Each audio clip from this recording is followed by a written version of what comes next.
여보 마감했어? 이쪽은 거의 다 끝나가는데. 오래 걸리면 내가 거기로 넘어가서 도와줄까? 아니야, 여기도 거의 다 끝났어. 엄마 아빠는 진작에 퇴근하라고 했고 지금 주방 이모랑 둘이 남아서 정리 거의 끝났지. 다행이네. 그럼 여기 지금 마감하고 차 끌고 갈 테니까 퇴근할 준비하고 있어. 알겠어. 오늘 많이 팔았어?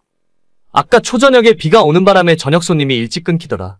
그것만 아니었으면 300은 팔았을 텐데 오늘 270 정도? 그 정도면 잘했네. 이제 오픈한 지 1년 정도 됐나? 평일에 이 정도 매출이면 2호점은 자리 잡은 것 같아. 정말 고생 많이 했다. 내가 뭘 장모님이 하신 그대로 했을 뿐인데. 워낙 유명한 집이라고 소문이 나서 나중에 3호점 4호점까지 내더라도 손님이 바글바글 몰려올 것 같아. 3호점은 우리 엄마 힘들어서 못해.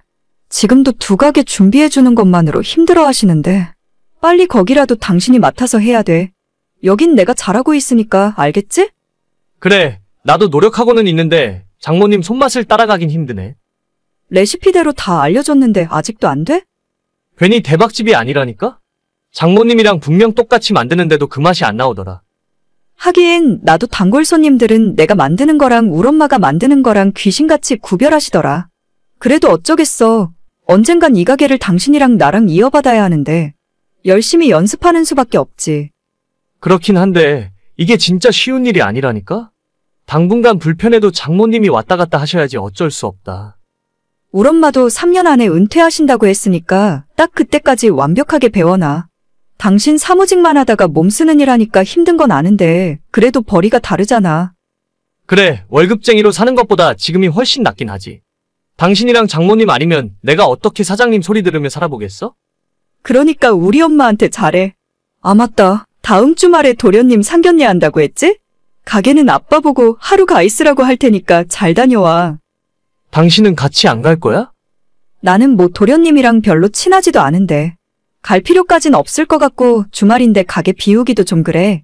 그냥 엄마 도와주고 있어야지. 알겠어. 그럼 지금 출발할 테니까 마감하고 가게 앞에서 기다려.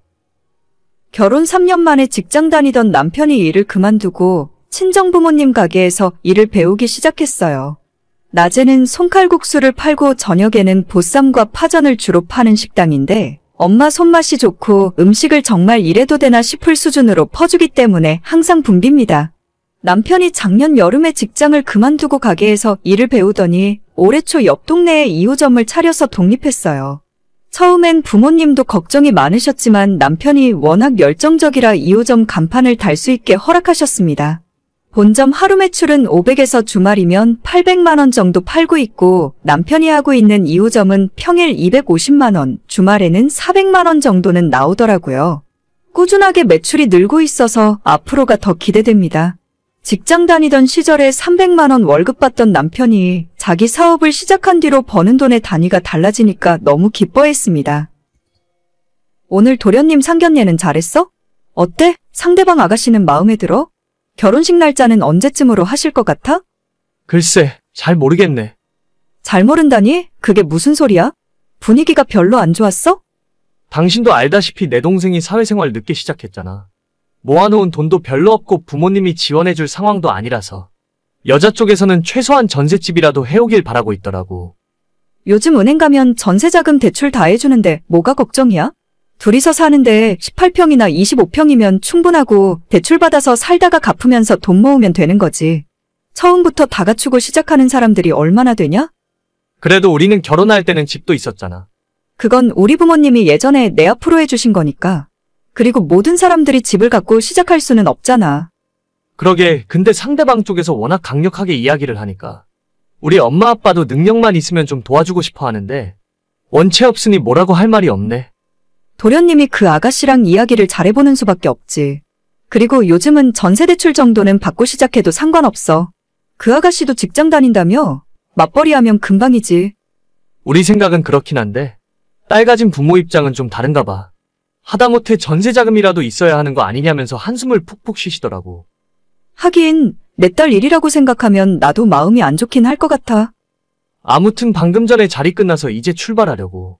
가게로 바로 가서 마감까지 할 거니까 장인어른은 들어가시라고 할게. 그래, 아빠 아침부터 개모임 단체 손님 아줌마들 때문에 고생 많이 하셨어. 당신이 용돈이라도 좀 챙겨드려. 알겠어. 남편에게는 5살 밑으로 남동생이 하나 있는데 이번에 결혼 준비를 하기 시작했어요.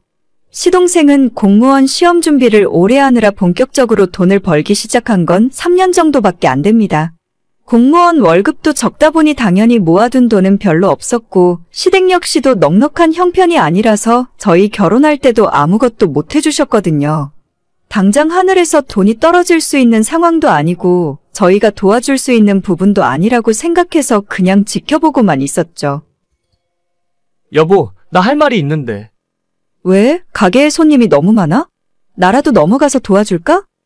아니야, 가게는 아무 문제 없어. 우리 통장에 지금 얼마나 있지? 통장에? 적금으로 6천 정도 있고 주식계좌에 있는 돈이 1억 조금 넘게 있지. 갑자기 돈은 왜? 아니, 진짜 이러다가 내 동생 결혼 못할 것 같아서. 우리가 1억만 해주면 안 될까? 나머지는 어떻게든 동생이 만들어 본다고 하는데. 그쪽에서 은행 대출 받으면 결혼 허락 안 해준다고 했나 봐. 도련님 결혼하는데 우리 돈 1억을 빌려주자는 거야?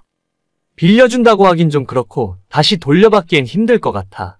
그냥 우리 부모님이 해주는 것처럼 해서 신혼집 구할 돈 1억을 대신 지원해주면 어떨까 싶은데. 여보. 당신이 회사 다니면서 모은 돈이랑 퇴직금은 얼마였지? 퇴직금까지 하면 3천 정도였지. 그런데 그 돈은 이 가게 차리는데 전부 들어갔잖아. 그래, 그 돈은 지금 다 사라지고 없지. 당신 동생 도와주고 싶으면 통장에서 3천만 원 빼서 가져다 줘. 그 이상은 절대 안 돼. 그리고 앞으로 당신은 다른 이모님들처럼 월급 받는 걸로 하고 그 가게 사장은 내가 할게. 뭐? 그게 무슨 소리야? 가게에서 당신 지분 빼준다고. 그 돈으로 당신 동생 지원해주던지 말던지 마음대로 해. 진짜 너무하는 거 아니야? 우리도 지금은 먹고 살만하고 당신네 집안은 돈도 많잖아. 근데 고작 1억 때문에 1억이야? 고작 1억? 지금 고작 1억이라고 했어? 1억이 그렇게 쉬운 거 같으면 당신 식구들은 왜 1억도 못 모아놨어? 우리 엄마 아빠라고 하늘에서 돈이 뚝 떨어진 줄 알아? 새벽부터 밤늦게까지 쉬는 날도 없이 일해서 지금까지 온 거야. 근데 가게 일 겨우 몇 달이나 해봤다고 1억을 빼서 집에 가져다 주겠다고 해? 우리가 조금 도와줄 수도 있잖아. 나는 지금까지 당신 동생이랑 직접 얼굴 본 적이 10번도 안 돼. 완전 남이나 마찬가지인데 어떻게 그런 큰 돈을 달라고 하는 거야? 정신 차려. 진짜 너무한다. 가족보다 돈이 더 중요한 거야? 나한테 가족은 당신까지야. 그러는 당신은 나보다 당신 동생이 더 중요한 거라고 생각해? 혹시 그렇다면 언제든지 얘기해. 난 그런 사람이랑 못 사니까. 우리가 돈이 넘쳐나는 부자도 아니고 이제 조금 벌기 시작했는데 1억을 그냥 조건 없이 준다는 게 말이 된다고 생각해? 여보, 정신 차리자. 당신이나 나나 아직 그 정도 여유 없어. 알겠어. 남편은 매우 실망했지만 저는 이렇게 강력하게 말할 수밖에 없었어요. 빌려주는 것도 내키지 않는데 1억이라는 큰 돈을 그냥 주는 게 말이나 되는 소리인가요? 결국 시동생은 상대편 여자네 집안 반대로 결혼을 못하게 되었는데 솔직히 제 생각은 그런 여자랑 결혼 안 하는 게 낫다고 봐요. 같이 고생해가면서 뭔가 이뤄나갈 생각도 없는 사람이랑 결혼해봤자 조금만 힘든 일이 생기면 버티지 못하고 도망갈 사람 같거든요. 지금은 시동생이나 시부모님이 저를 원망할 수도 있겠지만 나중엔 그때 결혼 안 하길 잘했다고 생각할 겁니다. 김 선생님 전화번호 맞으시죠? 네, 누구시죠? 샛별 어린이집 김 선생님 핸드폰 맞냐고요? 네, 제가 맞는데 어떻게 연락하셨죠? 나 달림반의 최수빈 엄마 되는 사람이에요. 대체 선생님은 왜 전화번호를 안 알려줘서 사람을 이렇게 고생시켜요? 아, 학부모님이셨어요? 저희한테 하실 말씀 있으시면 어린이집 통해서 연락 주시라고 안내장이 나간 걸로 알고 있는데. 그건 그거고 급하게 물어보거나 상담할 일이 있으면 어떡해요? 아이 가르치는 선생이면 책임감이 있어야지. 내가 언제 어린이집 대표번호로 전화해서 바꿔달라 하고 있겠어요? 학부모들 낮에 일하고 바쁜 사람들인데. 아, 네. 그런데 이렇게 개인 휴대폰 번호로 연락하시는 건 조금 곤란합니다. 다음부터는 어린이집 대표번호가 있으니까 그쪽으로 연락해주세요. 한밤중에 갑자기 연락할 일이 있으면 그땐 어떡해요? 선생님이면 아이를 24시간 책임질 준비가 되어 있어야죠. 그 정도 사명감도 없이 일을 하는 거예요? 어머님, 일단 진정 좀 하시고요. 무슨 일 때문에 연락하셨는지 이유를 알 수 있을까요? 아니, 항상 우리 아이 아빠가 애를 데리러 갔었잖아요? 네, 아버님이 자주 오셨었죠. 내가 일 때문에 늦게 끝나서 보통은 남편이 아이 데리러 가긴 하는데, 오늘은 내가 쉬는 날이라서 아까 어린이집에 갔었거든요. 근데 선생님은 평소 옷차림을 원래 그렇게 입어요? 그게 무슨 말씀이시죠? 아니, 아이를 가르치는 선생님이면 옷차림에도 신경을 써야 할 거 아닙니까? 조신하고 단정하게 입어야지. 애들이며 학부모들이 다 보고 있는데. 치마도 너무 짧고 상의가 너무 딱 달라붙는다고 생각하지 않아요? 아니요, 글쎄요. 저는 진짜 어머님께서 무슨 의도로 말씀하시는지 모르겠네요. 치마도 무릎 아래로 오는 길이었고 오늘 위에 입은 건 블라우스의 가디건이었는데 그게 그렇게 이상했나요? 노출이 있다거나 보기에 안 좋은 옷차림은 아니었다고 생각하는데요. 아니, 의도라는 말이 조금 거슬리네? 내가 무슨 의도를 갖고 선생님을 모함하고 있다는 소리예요? 아이들 가르치는 선생이 몸매가 다 드러나는 옷을 입으면 한참 호기심이 왕성할 나이에 애들이 뭘 보고 배우겠어요? 화장도 진하고 학부모가 엄마만 있는 것도 아니고 애들 아빠들도 볼 텐데. 내가 여기까지 얘기했는데도 무슨 말인지 모르겠어요? 제 옷차림에 문제가 있었다면 앞으로 주의하겠습니다. 그런데 특별하게 규정에 어긋나는 일을 한 적도 없고 지금까지 자주 입던 옷인데 원장님이나 다른 학부모님들께서 아무도 문제 있다고 하신 적이 없었거든요. 아, 그럼 내가 잘못했네. 내가 이상한 사람이네? 괜히 트집 잡고 이상한 시비 거는 나쁜 엄마네. 아니요, 그런 말씀이 아닙니다. 언제든지 문제가 되는 점은 말씀하실 수 있죠. 앞으로 저도 좀 더 주의하도록 하겠습니다. 그리고 문의사항이 있으시면 어린이집 대표번호로 전화주세요. 싫은데요. 나는 선생님이랑 직접 연락하고 싶어요. 우리에 맡기는 사람인데 믿고 맡길 수 있는지 없는지 내가 직접 판단하고 알아야겠습니다. 20대 초반부터 어린이집 선생님 일을 6년 넘게 하고 있습니다. 매번 일이 쉬웠던 적은 없었지만 아이들 웃는 얼굴 보며 보람을 느끼고 열심히 하고 있어요. TV 뉴스에서 보는 것처럼 진상학 부모가 그렇게 많은 건 아니지만 가끔 한 번씩 정말 이상한 사람이 걸릴 때마다 1년이 힘들어져요. 제 나이가 20대 후반이라 대부분의 학부모보다 어린 편입니다. 그리고 키가 좀 큰 편이라 눈에 잘 띄고 골격이 커서 체형이 서구적이라는 이야기를 많이 들었어요. 아무래도 직장이 어린이집이고 아이들과 학부모를 매일 만나는 일이라 보니 제 스스로도 옷차림에 신경을 많이 쓰고 있었는데 가끔 한 번씩 이런 사람들이 생기더라고요. 예전에는 자기 남편이랑 바람났다고 어린이집까지 찾아온 사람도 있었는데 제가 30대 후반에 배 나온 유부남과 왜 바람을 피겠습니까?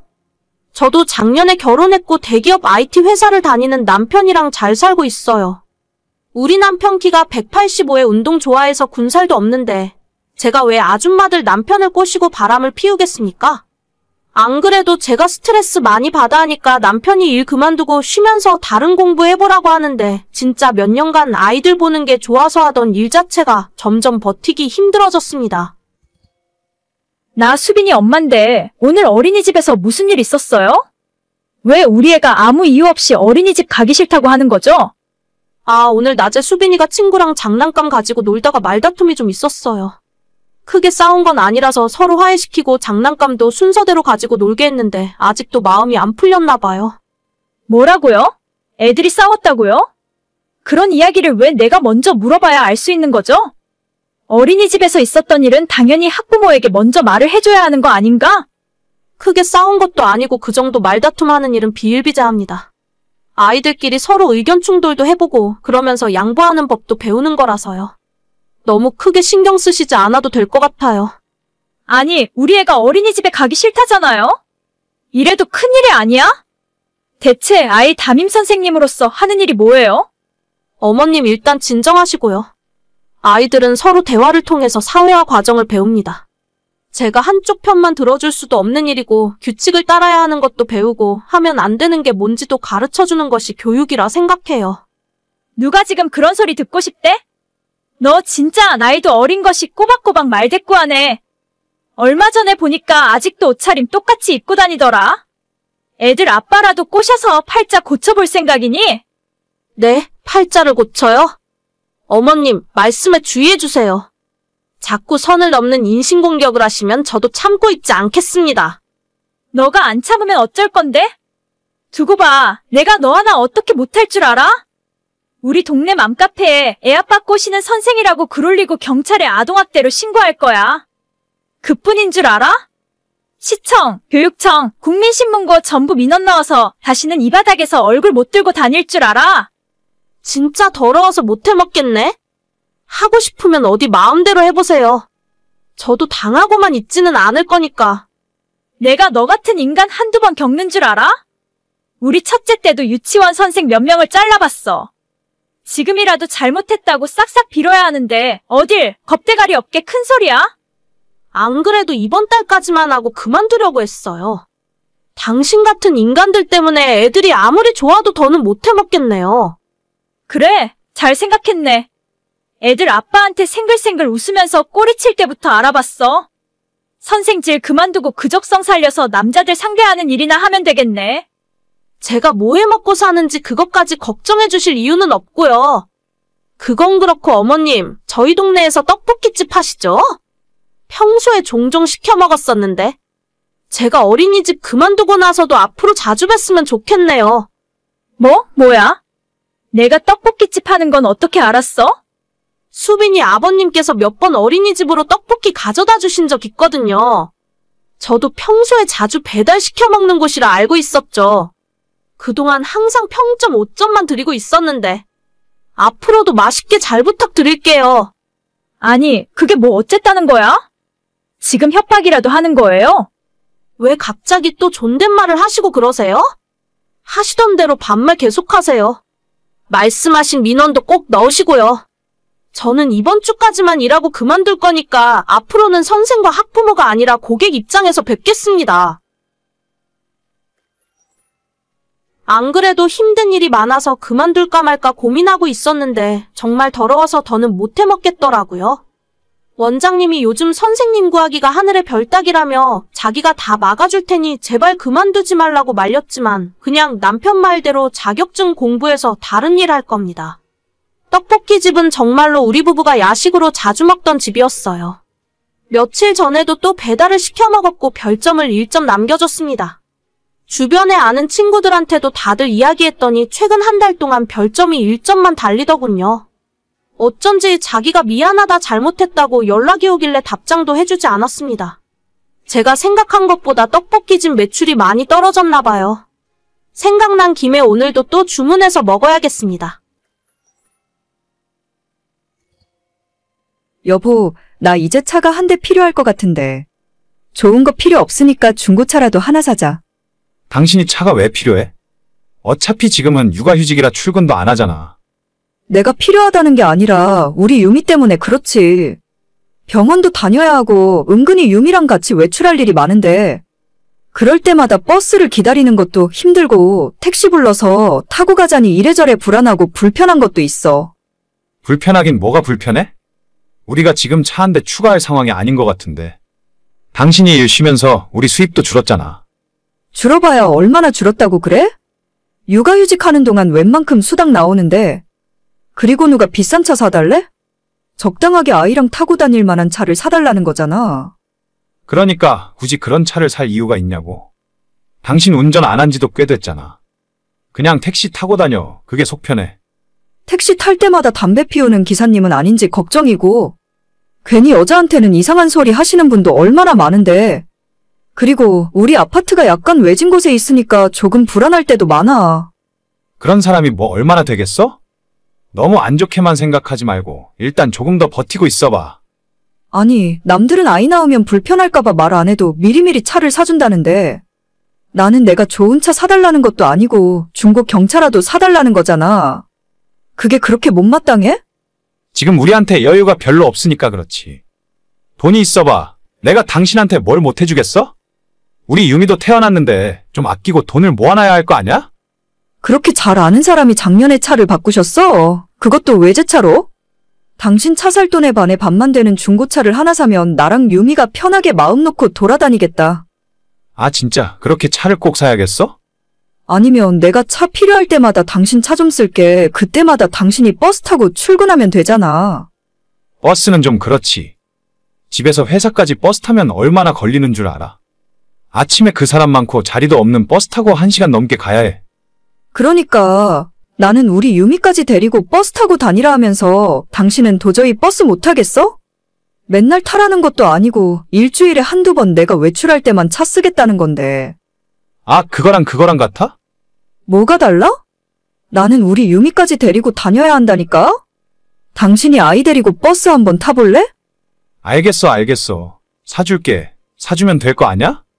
그냥 적당히 굴러가기만 하면 되는 거지? 누가 보면 당신 돈으로 사는 줄 알겠다. 어차피 나랑 같이 모은 돈이잖아.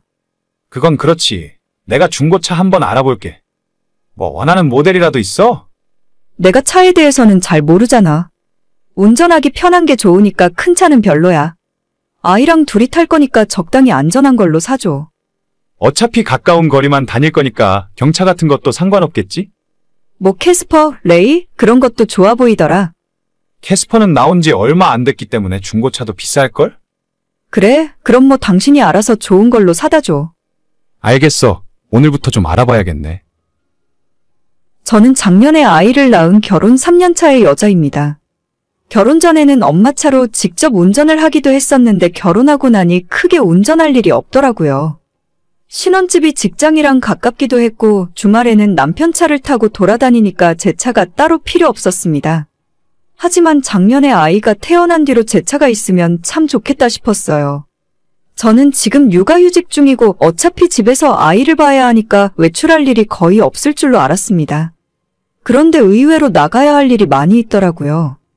아이 병원도 가야 하고 마트에 장을 한번 보러 가더라도 아이를 혼자 두고 나갈 수 없으니까 둘이 같이 외출을 해야 하거든요. 저희 아파트가 약간 외진 곳에 따로 떨어진 외톨이 아파트 같은 곳이라서 대중교통을 이용하기엔 조금 불편한 것도 있고 그래서 택시를 자주 타고 다녔었는데 생각보다 돈이 많이 들고 기사님 때문에 불편했던 적도 많았어요. 이럴 바엔 적당한 중고차를 하나 사서 타고 다니다가 팔아버리는 것도 나쁘지 않을 것 같았습니다. 하지만 며칠 후에 남편이 차를 사온 걸 보고 정말 깜짝 놀라고 말았어요. 와, 진짜 대단하다, 대단해. 지금 이걸 나랑 우리 유미가 타라고 사온 거야? 대체 어디에서 이런 대단한 물건을 구했어? 왜? 마음에 안 들어? 내가 그거 찾으려고 얼마나 고생을 많이 했는데. 외관은 좀 낡았어도 아직 7만 킬로밖에 안 탄 거야. 엔진은 완전 새거나 다름없다니까? 엔진이 새 거면 뭐해? 비 오면 천장에서 물 새는 거 아니야? 진짜 해도 너무하네. 이거 얼마 주고 샀어? 그거 우리 동네 당근마켓에서 150만 원 주고 샀지. 진짜 완전 거저나 다름없다니까? 자, 이거 보고도 그런 말이 나와? 지금 당장 폐차해도 시원찮은 걸 돈을 주고 사와? 폐차라니? 아직 쌩쌩잘만 굴러가는구만. 지금 세차가 제대로 안 되어 있어서 보기에 좀 그렇지만 내가 주말에 싹 닦아서 가져다 주면 멀쩡하다니까? 그럼 그 멀쩡한 차 앞으로 당신이 타고 다니면 되겠네. 나는 당신 차 탈게. 괜찮지? 아, 그건 좀 그렇지. 당신은 동네만 왔다 갔다 할 거고 나는 좀 멀리 가야 하잖아. 왜? 멀리 가야 하면 뭐가 달라지는데? 아무래도 좀 차가 오래됐으니까 위험하고 그렇겠지. 아까는 7만 킬로밖에 안 탄 새 차나 다름없다면서? 너가 타고 다니기에는 위험하고 무섭니? 그런 말이 아니잖아. 남자는 밖에서 보이는 체면 같은 것도 있는데 아무래도 좀 그렇지. 나랑 우리 유미는 낡고 위험하고 쪽팔린 차 타도 상관없는 거고 너는 혼자 외제차 타고 다녀야 하는 거야? 내가 경차 사와도 상관없다고 했는데 굳이 저런 걸 샀어야 해? 저게 훨씬 낫다니까. 150만 원에 저런 걸 어디서 구해? 내 친구한테 물어보니까 500만 원이면 쓸만한 경차 살 수 있다더라. 당신 진짜 해도 너무하는 거 아니니? 애 태어나기 직전에 자기 차는 8천만 원 외제차로 뽑아놓고 나랑 우리 유미는 150만 원짜리 언제 고장날지 모르는 똥차 타고 다니란 거야? 무슨 말을 그렇게 심하게 해. 당신이 아무거나 사와도 된다고 하니까. 나는 저렴하고 좋은 차로 힘들게 고른 거잖아. 진짜 해도 정도가 있는 거야. 너는 네 아내랑 네 딸이 이런 차 타고 다녔으면 좋겠어? 아, 그럼 어떻게 하라고? 어차피 샀잖아. 지금 다시 환불할 수도 없어. 그러니까 당신이 내일부터 이 차 타고 출근해. 내가 당신 차 타고 다닐게. 여보, 아 진짜. 알겠지? 이따 퇴근하면 차 키 내놔. 웬만해야 제가 그냥 참고 넘어가지. 저건 해도 너무하잖아요. 15년, 16년 정도 된 중고차라고 하는데, 아니 대체 와이프랑 돌도 안 지난 딸이 타고 다니는 차를 당근마켓에서 150만 원 주고 사오는 사람이 어디 있습니까? 그래놓고 7만 밖에 안 탄 멀쩡한 차라고 하더라고요. 그래서 진짜 남편 차를 바로 뺏어버렸어요. 요즘 아침마다 저 차를 몰고 남편이 출근하고 있는데 얼굴 표정이 정말 볼만합니다. 우리가 중고차에 500만 원도 못 쓸 정도로 형편이 어려운 것도 아니고 정작 본인은 작년에 아이 태어나기 2달 전에 갑자기 차를 바꿨습니다. 애 태어나면 당분간 차 바꾸기 힘들 것 같다면서요. 요즘 제가 남편 차를 끌고 다니는데 역시 비싼 차가 좋긴 좋은 것 같습니다. 남편도 150만 원짜리 그만 타고 싶으면 그 차 팔고 멀쩡한 걸로 바꿔오겠죠 뭐. 요즘 수입 유모차도 아마 그 차보다는 비쌀 것 같네요. 꼭 좋은 차를 사달라는 것도 아니고 깔끔한 경차라도 사올 때까진 계속 남편 차는 제가 타고 다닐 겁니다. 본인이 답답하고 불편하면 빠르게 움직여야죠. 오늘의 사연은 여기까지입니다. 구독과 좋아요, 알람 설정은 많은 힘이 됩니다. 다들 행복하시고 좋은 하루 되세요.